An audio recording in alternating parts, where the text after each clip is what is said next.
Before we begin this incredible true story, please subscribe to our channel and press the bell icon so you never miss stories that will inspire and amaze you. Now, let's begin. The hospital corridor smelled like antiseptic and fear. Sarah Mitchell walked through it with steady steps, her nurse's uniform crisp and white despite the chaos around her. Outside, the sounds of distant gunfire reminded everyone that the war had reached their city. But inside these walls, Sarah focused on what she did best, saving lives. She was 32 years old, with kind eyes and gentle hands that had comforted hundreds of patients. For 8 years, she had worked as a nurse in this hospital, and she loved her job more than anything. But not everyone respected what she did. Some people looked at her uniform and saw someone less important, someone who just followed orders and cleaned wounds. They didn't see the countless nights she stayed awake, the difficult decisions she made, or the lives she had pulled back from the edge of death. Dr. Reynolds was one of those people. He was the head surgeon, a man who believed that only doctors deserved respect in the medical field. Every day he would walk past Sarah and the other nurses as if they were invisible. When he did speak to them, his voice carried contempt. "Just a nurse," he would say, as if those words somehow made their work meaningless. Just a nurse when Sarah would spot a medication error he had made. Just a nurse when she would suggest a different treatment approach that might save a patient's life. The words stung every time, but Sarah never let it show. She had learned long ago that some people would never see her value, no matter how hard she worked. The war had started 6 months ago. Enemy forces had pushed closer to the city week by week, and now they were at the outskirts. The hospital had become a refuge for wounded soldiers and civilians alike. Every bed was filled and the staff worked around the clock. Sarah barely slept anymore. She would finish one shift and immediately start another because there were simply too many people who needed help. Her hands were always busy, stitching wounds, administering medications, holding the hands of scared young soldiers who were far from home. One evening, as Sarah was changing bandages on a soldier's leg, Dr. Reynolds walked into the room with 2 military officers. They were discussing the hospital's security, and their faces looked grim. "The enemy is getting closer," one officer said. "We've had reports of snipers in the buildings across the street. Everyone needs to stay away from windows." Dr. Reynolds nodded seriously, then turned to Sarah. "You heard that, nurse? Make sure you keep the patients away from windows. Tell the other nurses, too." His tone suggested he doubted she would understand such a simple instruction. Sarah simply nodded and continued her work. She had learned not to waste energy arguing with people like Dr. Reynolds, but inside, something was stirring. She had been raised differently. Her father had been a soldier, and he had taught her things that most nurses never learned. Skills that she had kept hidden, skills that she never thought she would need again. Sarah's father, James Mitchell, had been a decorated military sniper. He had served in 2 wars and earned medals for his exceptional skill and bravery. But when he came home, he wanted his daughter to choose a different path. He wanted her to save lives, not take them. So Sarah became a nurse, dedicating herself to healing and compassion. But her father had still taught her his skills, just in case. From the age of 12 until she left for nursing school, Sarah had spent weekends at the shooting range with her father. He taught her patience, breath control, and how to calculate distance and wind. He taught her how to remain calm under pressure and how to make impossible shots. "You have a gift," he would tell her, "but I hope you never have to use it." Those memories flooded back as Sarah continued her rounds that evening. The hospital was tense. Everyone could feel the danger creeping closer. Through the windows, even though the curtains were drawn, Sarah could hear gunfire more clearly now. It wasn't distant anymore. It was close, too close. She checked on Mrs. Patterson, an elderly woman recovering from surgery. The old woman was scared, and Sarah held her hand, speaking softly until she calmed down. Then she moved to the next room, where 3 young soldiers lay in beds, all of them injured in the fighting outside the city. They tried to act brave, but Sarah could see the fear in their eyes. As night fell, the hospital grew quieter. Most of the day staff had gone home and only a skeleton crew remained. Sarah volunteered to take the night shift, as she often did. Dr. Reynolds was preparing to leave when another military officer arrived with urgent news.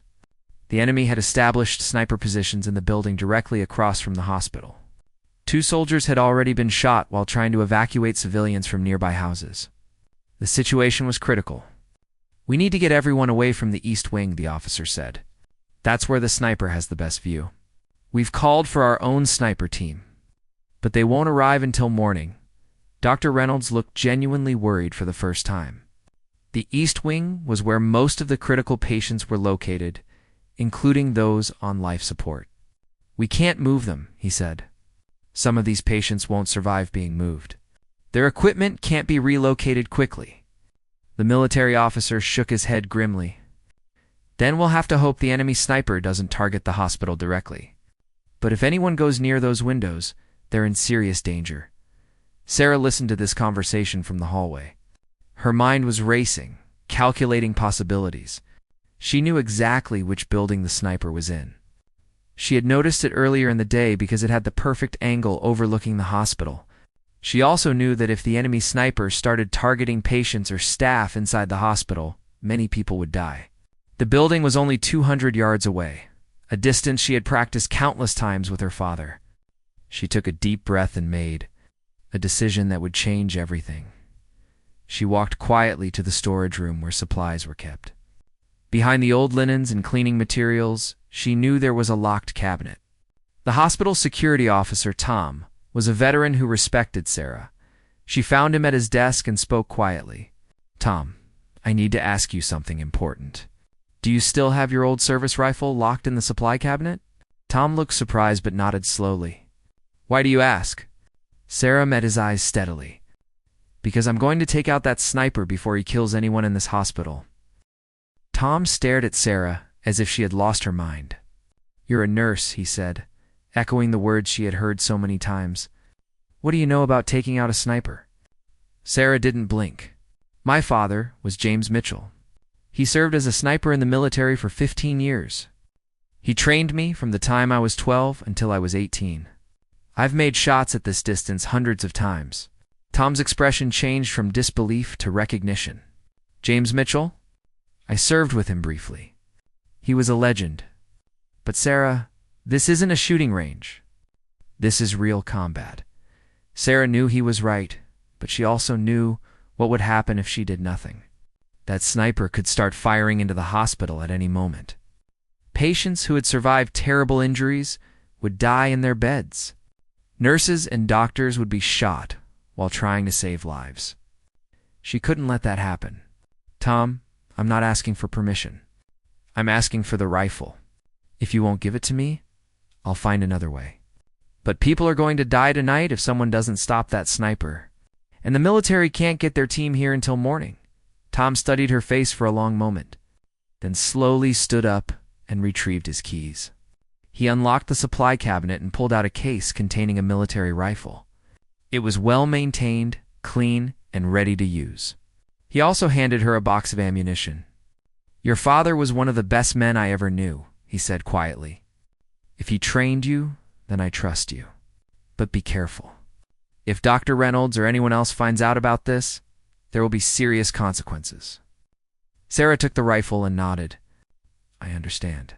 But saving lives is more important than my reputation." She moved quietly through the darkened hospital corridors, heading toward the roof access. The hospital was 5 stories tall, and the roof would give her the angle she needed. Her heart was pounding, but her hands were steady. This was just like the training exercises her father had put her through, except this time the target would shoot back. She climbed the stairs, carrying the rifle case carefully. When she reached the roof door, she used Tom's master key to unlock it. The night air hit her face as she stepped outside. The roof was dark and covered with ventilation, equipment, and old air conditioning units. Sarah moved to the eastern edge, staying low and in the shadows. From here, she could see the building where the enemy sniper was positioned. She scanned the windows carefully, using the scope on Tom's rifle. There were dozens of windows, and the sniper could be behind any of them. She needed to spot him before he spotted her. Minutes passed. Sarah controlled her breathing, staying patient just as her father had taught her. "Don't rush.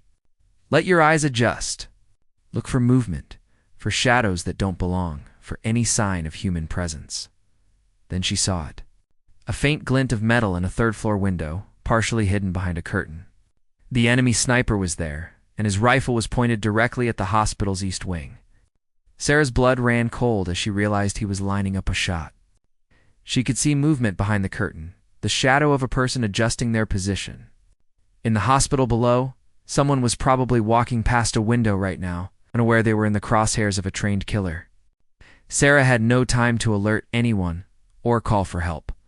She had to act now. She steadied the rifle against a concrete barrier, feeling the familiar weight and balance. She adjusted the scope, calculating the distance, the slight wind coming from the west, and the angle. Her father's voice echoed in her mind. Breathe slowly. Find your calm center. When you're ready, squeeze the trigger gently, like you're surprising yourself. Sarah found that calm center, that quiet place inside, where nothing existed except her, the rifle, and the target. Her finger rested gently on the trigger. The world seemed to slow down. Sarah could hear her own heartbeat, steady and strong. She could feel the rough concrete under her elbows, the cool metal of the rifle against her cheek. In the distance, 200 yards away, the enemy sniper shifted slightly. She could see more of his silhouette now. He was focused on something below, preparing to take his shot. Sarah knew she had only one chance. If she missed, he would immediately know someone was targeting him, and he would disappear into the building. Worse, he might start firing wildly into the hospital in retaliation. She couldn't miss. She exhaled slowly, letting half her breath out and holding the rest. Her finger applied gentle, steady pressure to the trigger. The rifle kicked against her shoulder with a sharp crack that echoed across the rooftops. Through the scope, Sarah saw the enemy sniper's window. The shadow jerked backward and disappeared. For a terrible moment, she wasn't sure if she had hit him or if he had simply ducked for cover. Then she saw it. The curtain moved aside, and she could see the rifle the enemy sniper had been using, now lying abandoned on the windowsill. There was no movement, no return fire, nothing. The threat was neutralized. Sarah stayed in position for several more minutes, watching carefully to make sure there wasn't a second sniper. Her training had taught her to never assume, to always verify. But the building remained still and dark. Finally, she allowed herself to breathe normally again. Her hands were shaking now, the adrenaline catching up with her. She had just taken a human life. It didn't matter that he had been an enemy combatant, that he would have killed innocent people. The weight of what she had done settled heavily on her shoulders. But she also knew she had made the right choice. How many lives had she just saved? 10? 20? More? She carefully disassembled the rifle and placed it back in its case. Then she made her way back down to the hospital, moving quietly through the stairwell. When she reached Tom's office, he was waiting for her, his face tense with worry. "Well?" he asked. Sarah handed him the rifle case. "It's done. The sniper won't be a problem anymore." Tom looked at her with a mixture of respect and concern. "Are you okay?" Sarah nodded slowly. "I will be." Tom locked the rifle away and put his hand on her shoulder. "What you did tonight took incredible courage. Your father would be proud. But Sarah, you need to prepare yourself. When the military finds out what happened, there will be questions." Sarah knew he was right, but she was too exhausted to think about consequences. She returned to her rounds, checking on patients as if nothing unusual had happened. Her hands, which had been shaking on the roof, were steady again as she adjusted for lines and recorded vital signs. This was who she was. First and foremost, she was a nurse. The soldiers in the East Wing slept peacefully, unaware that someone had been preparing to shoot them through the windows. Mrs. Patterson was resting comfortably, her breathing steady and calm. Sarah felt a deep sense of satisfaction knowing they were all safe. An hour later, military vehicles arrived outside the hospital. Soldiers entered and began securing the building. Their sniper team had arrived early after reports of gunfire. They immediately went to investigate the building across the street where the enemy sniper had been positioned. 20 minutes later, their commander, a stern-looking colonel, entered the hospital and asked to speak with whoever was in charge. Dr. Reynolds was called back to the hospital. When he arrived, still half asleep and annoyed at being disturbed, the colonel asked him a direct question. "Doctor, do you have any military personnel stationed in this hospital? Any security guards with combat training?" Dr. Reynolds looked confused. "Just Tom, our security officer. He's a veteran, but he's not armed for combat." "Why?" The colonel's expression was serious. "Because someone fired a shot from your hospital roof approximately 90 minutes ago. That shot killed an enemy sniper who was positioned in the building across the street. It was a perfect shot, 200 yards in the dark, with a crosswind. Whoever made that shot is either extremely lucky or extremely skilled." Dr. Reynolds went pale. He looked around the room, his eyes landing on Tom, then on Sarah, who was quietly working at the nurse's station nearby. Tom stepped forward before anyone could say anything else. "Colonel, that was me. I made the shot. I'm a veteran, and I keep my old service rifle locked in the supply cabinet for emergencies. When I heard about the sniper threat, I took matters into my own hands." The colonel studied Tom carefully. "You're a veteran, but according to your service record, you were infantry, not a sniper. Tom, what are you doing? Making a shot like that requires specialized training." Tom opened his mouth to respond, but Sarah couldn't let him take the blame for something she had done. She stepped forward, her voice clear and steady. "Colonel, Tom is covering for me. I'm the one who made the shot." Everyone in the room turned to stare at her. Dr. Reynolds actually laughed. A harsh, disbelieving sound. You're just a nurse. What would you know about shooting a rifle?" The colonel, however, wasn't laughing. He was looking at Sarah with sharp, assessing eyes. "What's your name, nurse?" "Sarah Mitchell, sir." The colonel's expression changed instantly. "Mitchell, any relation to James Mitchell?" Sarah felt her throat tighten. "He was my father, sir." The colonel's stern face softened slightly. "Your father was one of the finest snipers I ever had the privilege of serving with. Did he train you?" Sarah nodded. "From the time I was 12 until I left for nursing school, he taught me everything he knew." The colonel was silent for a moment, processing this information. Then he turned to his aide. "Get the rifle she used and bring it here. I want to see it." Tom reluctantly retrieved the rifle case and handed it to the colonel. The colonel examined the weapon, then looked at Sarah again. "This rifle hasn't been fired in months based on the dust in the case, except for one recent shot. The barrel is still slightly warm." He turned to Tom. "You keep your weapon maintained, but not stored ready for immediate use. Someone took this rifle, fired one shot, and returned it within the last 2 hours." Dr. Reynolds was shaking his head in disbelief. "This is absurd. She's a nurse. She couldn't possibly have made a shot like that." The colonel fixed Dr. Reynolds with a hard stare. "Doctor, I've been in the military for 25 years. I know what skill looks like. More importantly, I knew her father, and I know the kind of training he would have provided." He turned back to Sarah. "Miss Mitchell, I need to ask you some questions. Can you describe exactly what happened tonight?" Sarah took a deep breath and told him everything. How she had overheard the conversation about the sniper threat. How she had recognized the danger to the patients. How she had borrowed Tom's rifle and gone to the roof. How she had located the enemy sniper and made the decision to take the shot. As she spoke, the colonel listened intently, occasionally asking specific questions about distance, wind conditions, and sight picture. When she finished, he nodded slowly. "Miss Mitchell, what you did tonight was extraordinarily brave and highly irregular. You violated numerous protocols and laws. However, you also saved an unknown number of lives.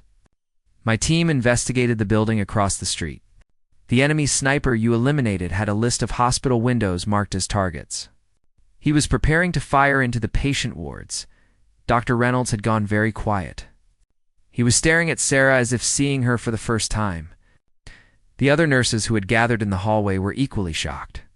Sarah, the quiet, kind nurse who worked double shifts and never complained, had just been revealed as someone completely different," the colonel continued. "Under normal circumstances, there would be a lengthy investigation and possibly charges for unauthorized use of a weapon. However, These are not normal circumstances. We're in an active war zone, and you acted to protect civilians and wounded soldiers." He paused, then came to attention and saluted Sarah. "On behalf of the military and everyone in this hospital, thank you for your service tonight, Miss Mitchell." Sarah, exhausted and emotional, returned the salute. It was something her father had taught her long ago. When she lowered her hand, she found that she was crying, not from fear or regret, but from the overwhelming relief that it was over and that everyone was safe. The colonel turned to Dr. Reynolds. "Doctor, I suggest you take better care of your staff. This nurse is worth her weight in gold."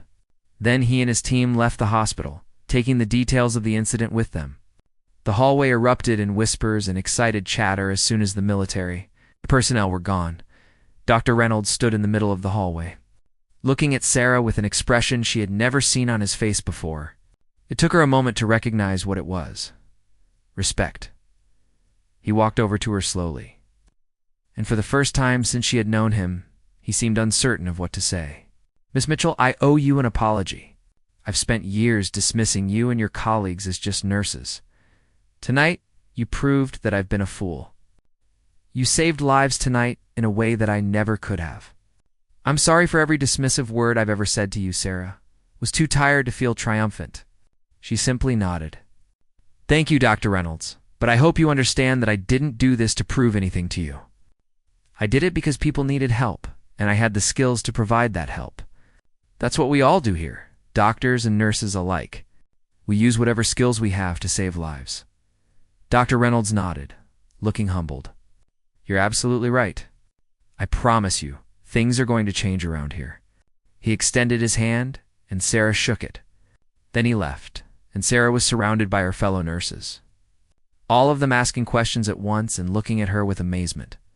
Over the following days, word of what Sarah had done spread through the hospital and beyond. Soldiers who had been sleeping in the East Wing that night came to thank her personally. Mrs. Patterson cried and hugged her, grateful to be alive. The local newspaper ran a story about the nurse who had saved the hospital, though they kept her last name confidential for security reasons. Sarah found all the attention uncomfortable. She had never wanted to be a hero. She just wanted to do her job and help people. But something had changed in the hospital. The doctors treated the nurses differently now. With more respect and collaboration, Dr. Reynolds was true to his word, implementing changes that gave nurses more voice in patient care decisions. Tom told Sarah privately that he had never doubted her, but seeing her in action had been something special.